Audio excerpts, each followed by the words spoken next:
അള്ളാഹുവിന്റെ വിശുദ്ധമായ ഖുർആൻ പറയുന്നു, ഒരു ദിക്ർ ഞാൻ പറഞ്ഞു തരാം, ഇത് ഇന്നു മുതൽ അങ്ങ് പറയാൻ തുടങ്ങിക്കോ. ഈ പറയുന്ന ദിക്ർ നിങ്ങൾ പറഞ്ഞ അള്ളാഹു നിങ്ങൾക്ക് നൽകിയ നിഅമത്ത് മരിക്കുന്ന കാലം വരെ നിലനിർത്തി തരും. അള്ളാഹു ഭാഗ്യം തരുമാറാകട്ടെ. പറഞ്ഞൂടെ? ഇന്ന് സൂറത്തുൽ കഹ്ഫ് ഓതിയില്ലേ? ആ സൂറത്തുൽ കഹ്ഫിനകത്ത് അള്ളാഹു 2 ചെറുപ്പക്കാരുടെ ചരിത്രം പറയുന്നുണ്ട്.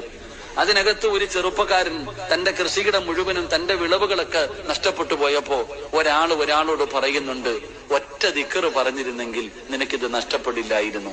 നിങ്ങൾ ഖുർആൻ എടുത്തു നോക്കിക്കോ, ചരിത്രം പറയാൻ സമയമില്ല, അതുകൊണ്ട് ഞാൻ ദിക്ർ പറഞ്ഞു തരാം.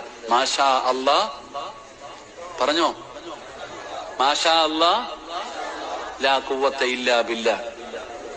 ഒന്ന് പറഞ്ഞേ. അത് ഓട്ടോയുടെ പുറകിൽ എഴുതി വെക്കാനുള്ളതല്ല, വണ്ടിയുടെ പുറകിൽ എഴുതി വെക്കാനുള്ളതല്ല. മാഷാ അല്ലാ ലാ ഖുവത ഇല്ലാ ബില്ലാ. വീട്ടിൽ കേറുമ്പോ പറയുന്നുണ്ടോ, വീട് നിലനിൽക്കും. കാറിൽ കേറുമ്പോ പറയുന്നുണ്ടോ, കാറ് നിലനിൽക്കും. കടയിൽ കേറുമ്പോ പറയുന്നുണ്ടോ, കട നിലനിൽക്കും. ജോലിക്ക് പോകുമ്പോ പറയുന്നുണ്ടോ, ജോലി നിലനിൽക്കും.